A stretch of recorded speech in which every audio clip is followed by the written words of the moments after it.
BNP হচ্ছে গণতন্ত্রের সংগ্রামের দল। বিজয়ের মাস উপলক্ষে বিএনপির দেশ গড়ার পরিকল্পনা কর্মসূচিতে অংশ নিয়েছেন দলের বিভাগীয় সাংগঠনিক ইউনিটের নেতাকর্মীরা। রাজধানীর কৃষিবিদ ইনস্টিটিউশনে পঞ্চম দিনের আয়োজনের শুরুতে দলের মহাসচিব মির্জা ফখরুল ইসলাম আলমগীর বলেন, ৭১-এর বিরুদ্ধে যারা কথা বলার দুঃসাহস দেখাচ্ছে তারাই ফ্যাসিবাদ ফিরিয়ে আনার চেষ্টা করছে।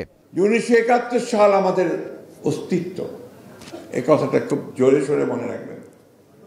যারা এই কথা বলার দুঃসাহস দেখান, ঔদ্ধত্য দেখান, 1971 সাল নাকি আপনার বলছে 1971 সালের, আজকে আমি পত্রিকায় দেখলাম 1971 সালের প্রজন্ম নাকি নিকৃষ্টতম প্রজন্ম। আজকে মানুষকে বিভ্রান্ত করে এবং দুর্ভাগ্যজনকভাবে আমাদের প্রিয় ধর্মকে ব্যবহার করে তারা আজকে বাংলাদেশের মানুষকে বিভ্রান্ত করতে চাইছে কিনা, আজকে সেই শক্তির বিরুদ্ধে আমাদেরকে রুখে দাঁড়াতে। সন্ধ্যায় অনুষ্ঠানে সমাপনী বক্তব্য দেন বিএনপির ভারপ্রাপ্ত চেয়ারম্যান তারেক রহমান। নেতাকর্মীদের বিএনপির মৌলিক পরিকল্পনা নিয়ে মানুষের কাছে যাবার আহ্বান জানান তিনি। বলেন, এবারের নির্বাচন সহজ হবে না, ভোটের মাধ্যমে বিএনপির পক্ষে রায় আনতে হবে। নির্বাচনের বেশি সময় আর বাকি নেই।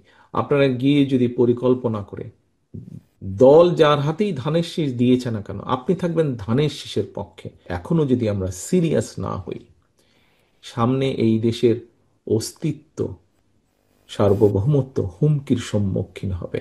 মানুষকে সচেতন করতে হবে এবং সচেতন করার মাধ্যমে মানুষের রায় আপনার দলের পক্ষে, ধানের শীষের পক্ষে আনতে হবে। নির্বাচনের দিন, ভোটের দিন, ভোটের মাধ্যমে রায় আনতে হবে। নেতাকর্মীদের আরও বলেন, ব্যক্তি নয়, সবার সামনে থাকবে ধানের শীষ। ভোটের প্রচার নিয়ে সোশ্যাল মিডিয়ায় ছড়িয়ে পড়া একটি ভিডিওর প্রশংসা করে নেতাকর্মীদের অন্যায়ের বিরুদ্ধে প্রতিবাদের আহ্বান জানান। দেখেছেন ওই কয়েকটা মহিলা গিয়ে এক মহিলাকে বলছে বাচ্চার মাথায় রেখে, তখন মহিলা প্রতিবাদ করে উঠেছে। দেখেছেন না ভিডিও? এরকম ঘটনা হচ্ছে।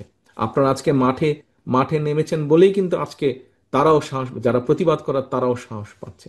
আপনি যখন আরো মাঠে নামবেন তখন এই ধরনের প্রতিবাদ আরো বাড়বে, এই ধরনের প্রতিবাদ আরো বাড়বে। শুনেছি, আমি বিভিন্ন জায়গায় দেখলাম কিছু ব্যক্তি গিয়ে মসজিদে গিয়ে তারা তাদের কথা বলছে। তারা যদি বলতে পারে, আপনি কেন বলতে পারবেন না?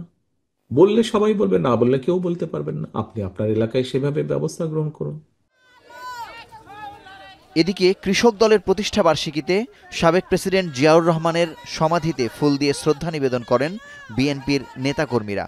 শ্রদ্ধা নিবেদন শেষে বিএনপির স্থায়ী কমিটির সদস্য আমির খসরু মাহমুদ চৌধুরী বলেন, সংগ্রাম এখনও শেষ হয়নি, নির্বাচনের মাধ্যমে হারানো গণতন্ত্র ফিরিয়ে আনা হবে। এই নির্বাচনের মাধ্যমে বাংলাদেশে একটি গণতান্ত্রিক অর্ডার ফিরিয়ে আনতে হবে, একটি নির্বাচিত সংসদ থাকতে হবে, সরকার হতে হবে যারা জনগণের কাছে দায়বদ্ধ থাকবে।